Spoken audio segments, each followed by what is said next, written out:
had a run in London's West End and played in stadiums around the world, all while exclusively performing the music of Queen.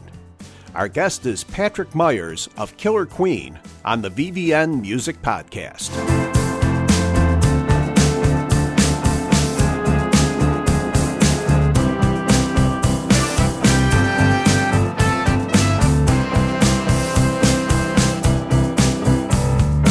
Hi, and welcome to episode 43 of the VVN Music Podcast. I'm Roger Wink, and this week we talk with actor and singer Patrick Myers of Killer Queen.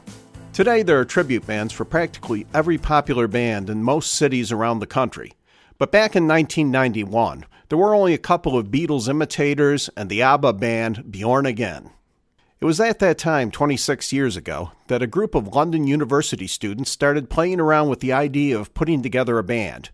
And as they practiced, they found they had an affinity for the music of Queen. Then, just a few weeks later, Freddie Mercury died. A chance appearance at a big university event sent the group, Killer Queen, on their way. Within 2 years, they were given a run on London's West End. Since then, they've gone on to perform at hundreds of theaters, arenas, and stadiums, many the same where Queen appeared at the height of their career, along with many parts of the world where the original band never played. Last year, they had the honor of headlining at Red Rocks Amphitheatre in Colorado, considered one of the best and most beautiful venues in the United States.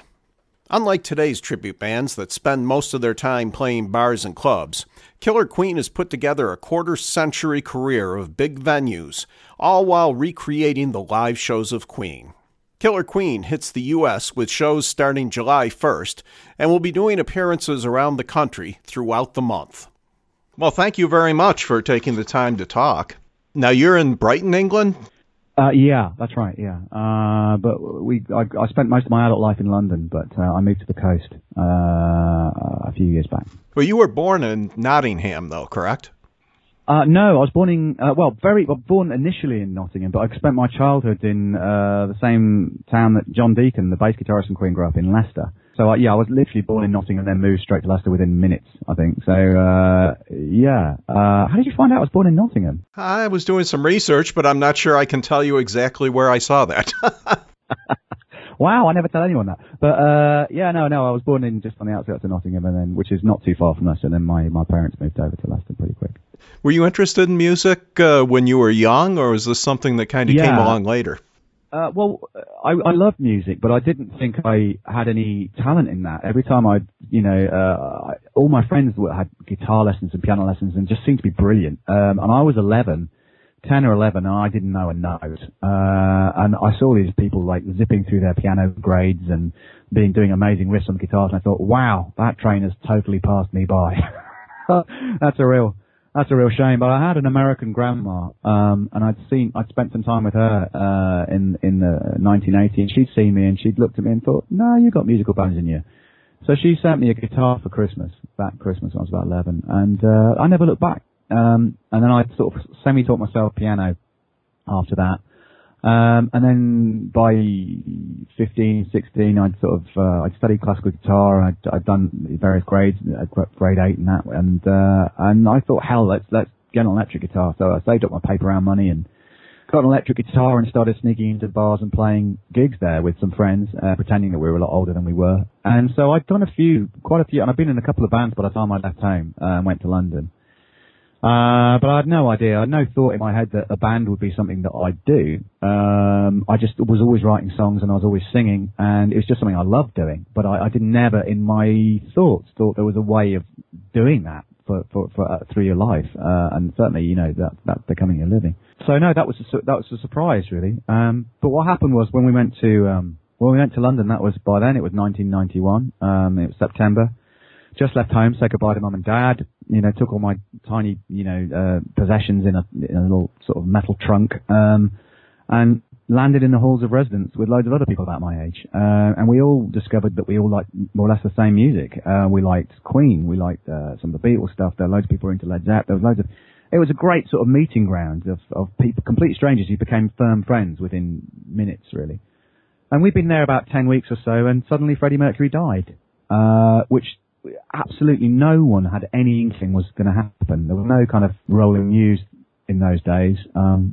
No internet at all, obviously, no. And so if you didn't read the cheap, tabloid press, which no one did, you wouldn't have known, and we didn't know. So we were just totally shocked.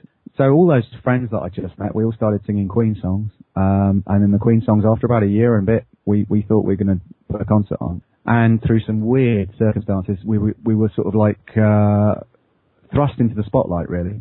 We were kind of semi-ready. We thought we could do this, but we weren't sure how on earth to proceed. We didn't know how to get shows or anything.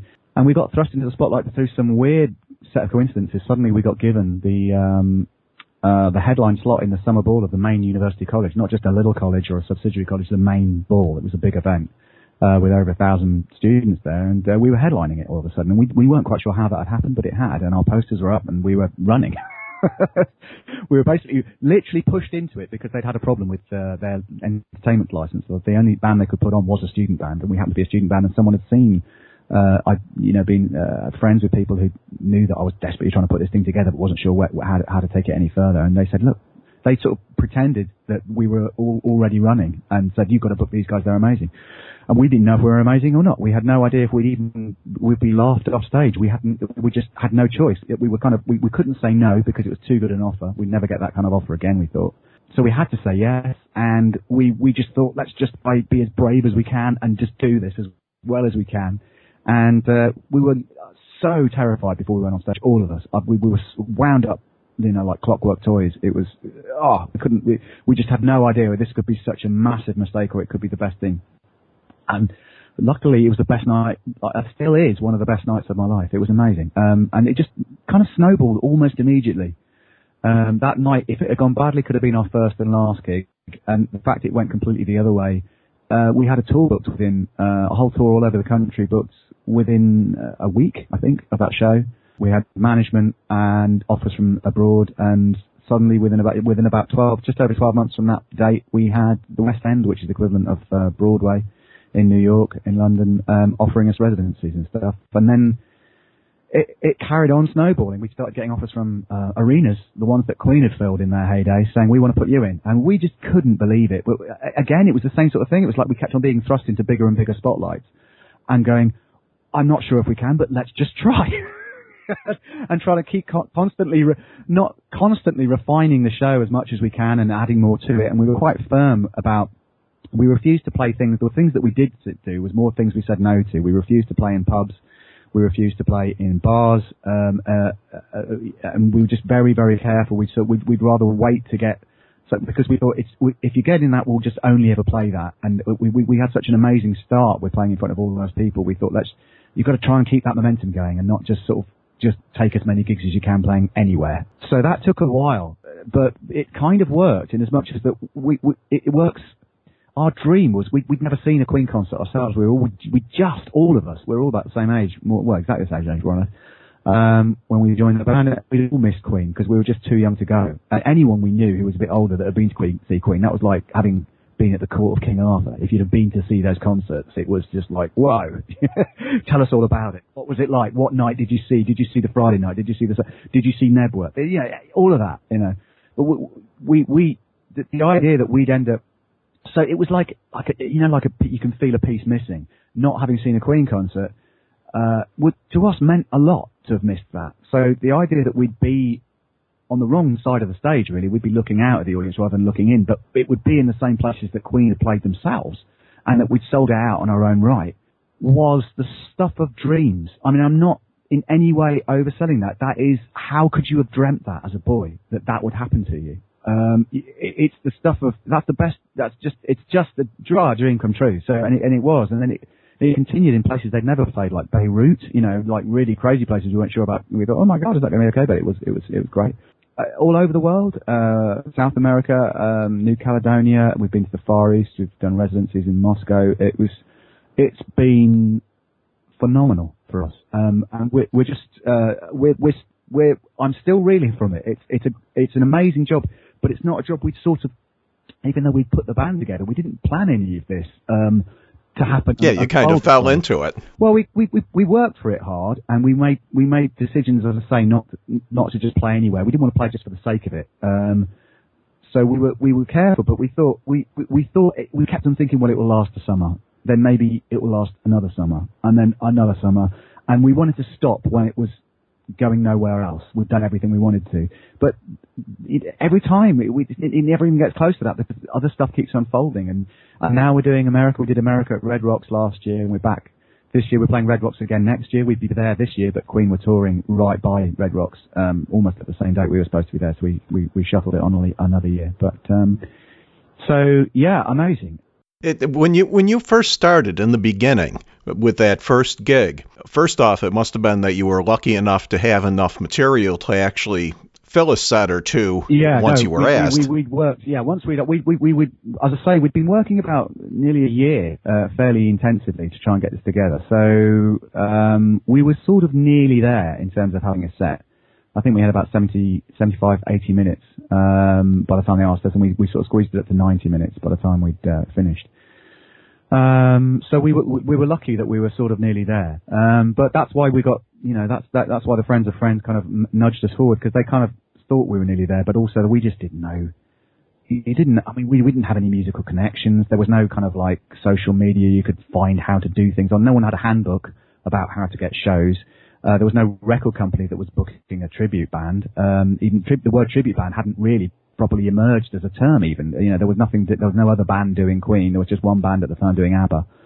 So we were kind of first on the block. Over here, there was a band doing the Beatles over here. Yeah. I don't know about in England, but I agree with you. Now there's a tribute band for someone who's had one hit, Exactly. I don't know how they fill up their date sheet, but we had one for the Beatles too, but it wasn't even called a tribute band then. They were just called the Bootleg Beatles, and they turn up on variety shows now and again, on TV specials, Royal Command performances, and you go, oh, that's weird. They're all dressing up as Queen, as the Beatles. That's strange. It's kind of brilliant, but and it's just like a curiosity thing that happened just with that. And suddenly Bjorn Again turned up. They were doing ABBA, and it was like they kind of had.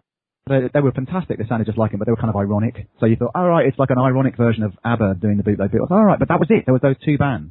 So there wasn't really. They were so sort of odd and isolated as examples of a touring band that you thought, wow, that's extraordinary. So the idea of doing Queen wasn't kind of like, I think we'll be another Queen tribute. There wasn't a Queen tribute. So we thought that it was all a bit, I don't even know if this would work. And we all felt quite passionately about not wanting to be misconceived, not wanting people to think we're being ironic or we're taking the rise out of Queen or anything like that. We thought this is coming from the heart, but we were also wanting to include Queen's humour. Because Queen, as a performer, Freddie Mercury was very playful with the audience, and we wanted to get that too. So it was like, oh, how do you get that fine line? How do you do this? But we thought, well, let's just throw ourselves at it and see what happens. And I think because we were so young, we didn't talk ourselves out of it. We thought, yeah, let's do it. Well, that's one of the questions I had was that, you were practicing Queen music as a band, and then you were kind of thrown into the show, but now you have recreated Queen in concert. I mean, there are so many things about the show, and I've seen it on video, that you had to have studied at one point videotapes of Queen shows or something just to get all the little nuances. Sure, but I think you just do that anyway. I've always been a performer. As I say, I come from an acting background, so inhabiting a character and physicalizing a character is something, without being too, pretentious about it. It's just basically what the nuts and bolts of doing acting. That's what you do. But I think even before I thought, oh hell, I'm going to be some highfalutin actor when I was a late teenager. Just copying people is your way of learning. When you start picking up guitars, you copy a riff. When you start singing, and you sing like an Elvis Costello song, you sort of go Elvis, you tighten your throat and do a little hyperbrasso, and you try and be Elvis Costello, and you try and sing through your nose when you're being John Lennon. You just do little crazy things because you think that's what singing is, because no one's told you you've got your own voice in there. So because we started, you need to find it, which most people do eventually. They'll hybrid a few things together and then realize they've got their own thing, and no one, I mean, Bob Geldof, when he started, he sounded like Mick Jagger tribute, and it all moves with Mick Jagger. You look at those early videos, he's just doing Mick Jagger. And then he sort of became his own thing, and now you hear Bob Geldof, it's Bob Geldof being Bob Geldof, but everyone starts from that point of view.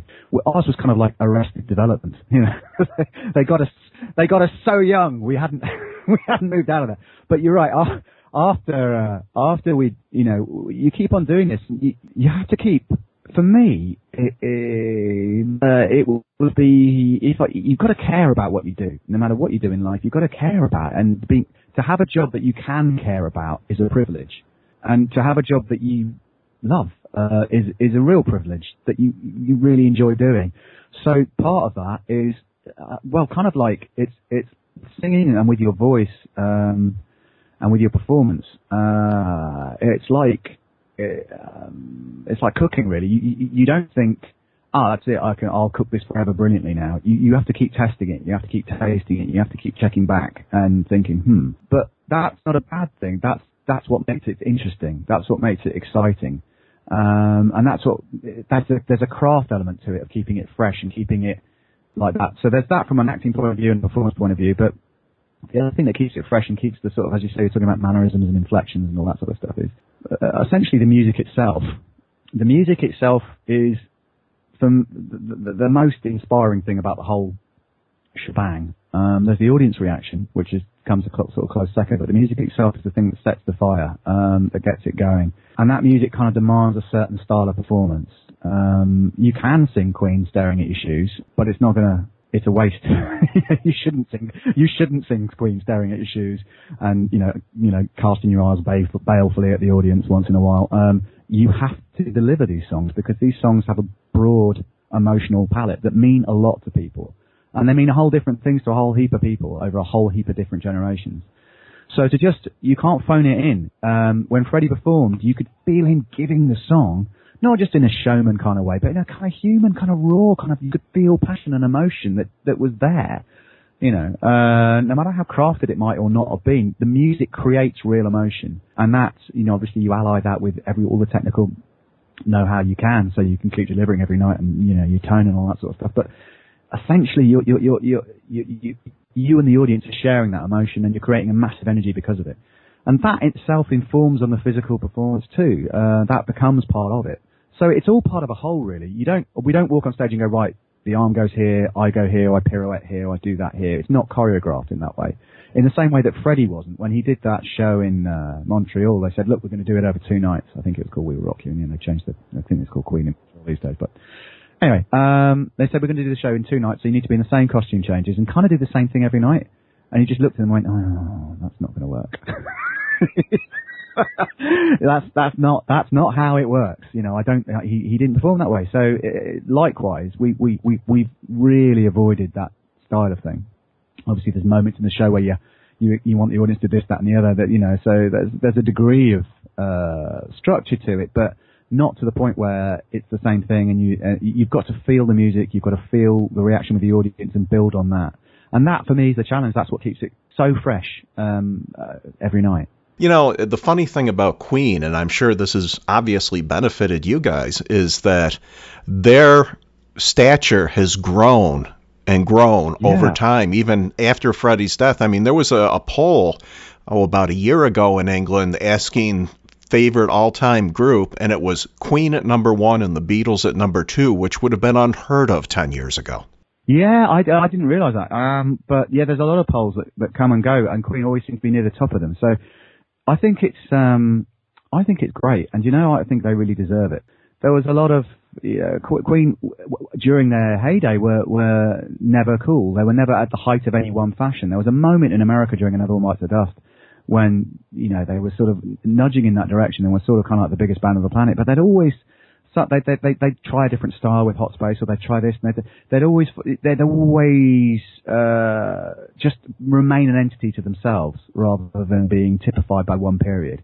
So they were never just a glam rock band. They were never just the alternative to punk thing. They were never just the Giorgio Moroder early 80s thing. They carried on progressing and changing and just doing that, just gently pushing in their own direction as well as being aware of what was going on in the charts. So that kind of kept them evergreen, but it meant that they're never defined by one period. But what it did mean was that they had a body of work when Freddie finally passed and they released everything that was to release in 1995, album-wise. They had a huge body of work, which was still, for many people, there to be discovered. A lot of people just had greatest hits and had a few albums, but actually there's a massive amount of albums there. And I think it's taken that time. And also with people getting a lot more retrospective, with the music industry kind of having to consolidate in some respects because of MP3s and file sharing and that sort of stuff. They're saying, well, okay, let's look back at what we have got here. Look, this was the glory days, the 70s, 60s, 70s, 80s, and up to mid-90s, So what have we got? So people have turned back and thought, let's look. And music has declassified itself. People aren't I know they have playlists and they have this, that, and the other, but essentially it's not as tribal as it used to be. It's much more based on what are the good songs. They don't have to market quite so hard and divide fans the way they used to in the 80s and 70s.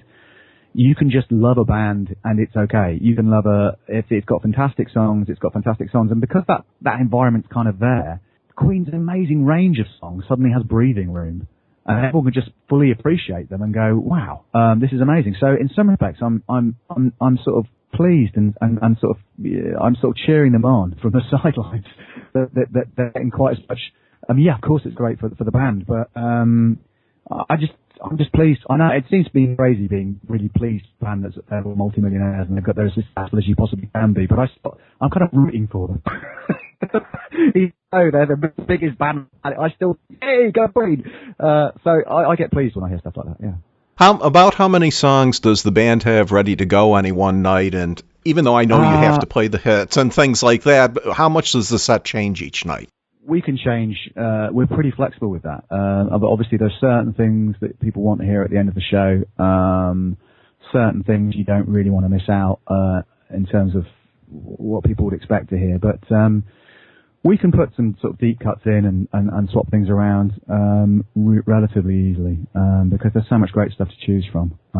So that's the other great thing about playing a catalogue.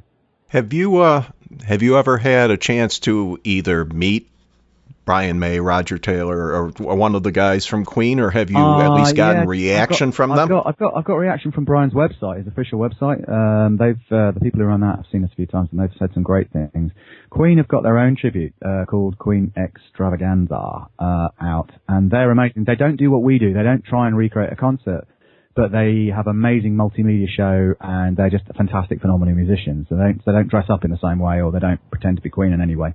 But so Queen, Brian and Roger effectively get behind that, and keep anything that's not that, at slight arm's length. But having said that, Brian's website has said some phenomenally lovely things about us over the years. In some respects, I kind of like Queen to remain, I know this sounds crazy because I'm like, oh, you really want to meet them. I've never had a desire to meet my heroes at all. And in fact, a few times I've had the opportunity to. I was working for a theatre company that was doing their posters for We Will Rock You, and they said, we want you to. We know you do Freddie, and I was only there working there part time because we were still putting the band together. We know you do Freddie. They're going to put We Will Rock together as a musical. We'd like you to come and serve them tea as Freddie, and I just refused. I said, no, I'm not going to do that. A, it's really not a great idea, and that's going to blow up in your face doing that sort of thing. But B, I just didn't want to meet them, I just thought, particularly not like that, but I just find these things slightly awkward because they've had a million people all their lives go up to them and say, oh my God, your songs are so amazing, thank you for the music, and you're so great, and this, that, and the other. And they've heard that enough, I would imagine, and I just kind of like leaving them where they are, on some kind of lofty, glittering pedestal somewhere. That's fine for me. For me, it's the music, and everything they created alongside the music that it enthuses me, and I've kind of always been that way, really. I don't actually want to meet anyone that's famous. I don't know why, but I just don't.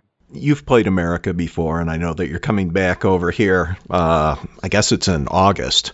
July. Back over in July. Okay. How has the American audiences, especially the first time you came over, reacted to you and the group? I know that Americans can be really skeptical sometimes, and that's why I'm asking. Well, we weren't sure.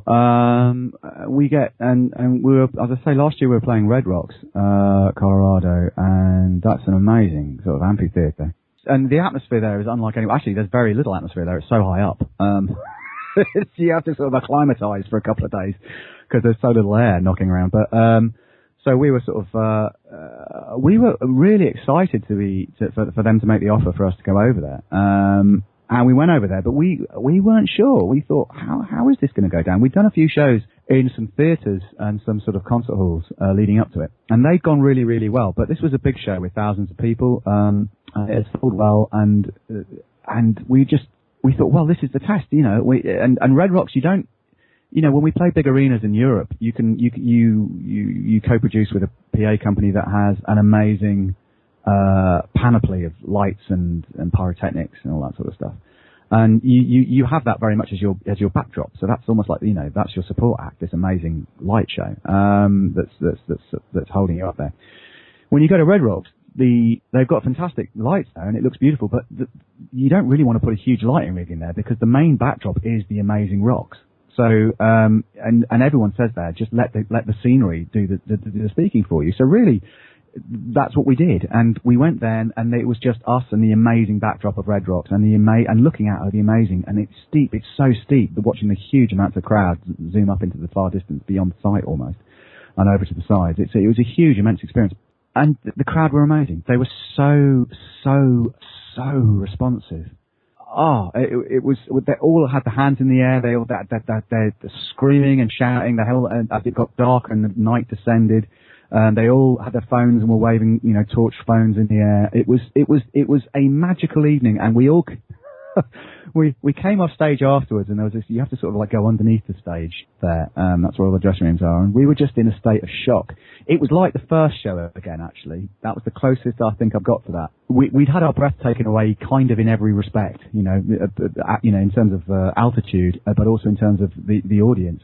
They were phenomenal. And they were so warm and passionate, and we had such a great reaction. They booked us there and then again immediately that night. The only reason we're not here this year, we're having to wait till next year, is we just confirmed our date, and Queen were playing down the road. They announced their date slightly afterwards, and they were playing at an arena down the road that was too near. So we thought, okay, we'll move that till 2018. So that's what we did. It's amazing the number of artists that actually mention Red Rocks as being one of the highlights of their tour every year, just because of not only the beauty of it, but because of the crowds. And it's amazing you got a chance to play there. Well, we were and remain massively honoured. They were so nice, everyone there as well. Really nice. We got this little handcrafted award that made from some of the rocks there because it was an anniversary year. And they took the time to show us all around the photographs of all the different bands that had played there, and the Beatles, Springsteen. I mean, everyone. I don't know. I didn't see anyone who wasn't there. It's all the big guys had all played there. U2. We were so thrilled and remain thrilled, and the fact that they wanted us there was just it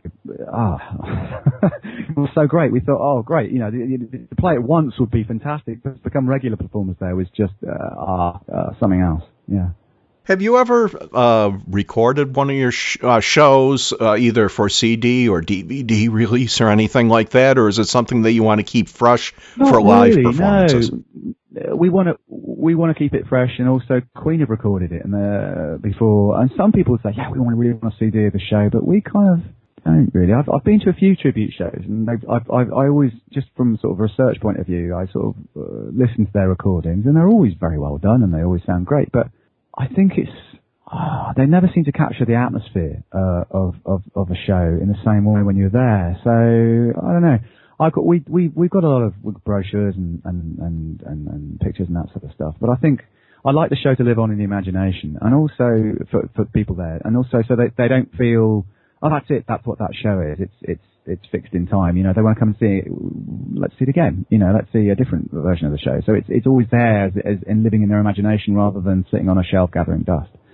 But yeah, no, I can see why people do that, but it doesn't really appeal to us. But also, primarily, Queen have done there. They've got their most amazing live CDs out, and they've got and all their own records as well. And us kind of recording our versions of it would be a great technical exercise. What we do is we record every show that we do where we can anyway. So I've got vaults and vaults and vaults and vaults of us performing over the last years. Just because we listen back to it, we want to make sure, we can do this here, we can do that. Maybe that would work here, maybe we can tweak that, all that sort of stuff. So we do record the show. We just don't think, I know, we'll just release this and that'll be our show, kind of forever. We just like to, it's a rolling thing, so we just like to leave it as something that people enjoy in the moment.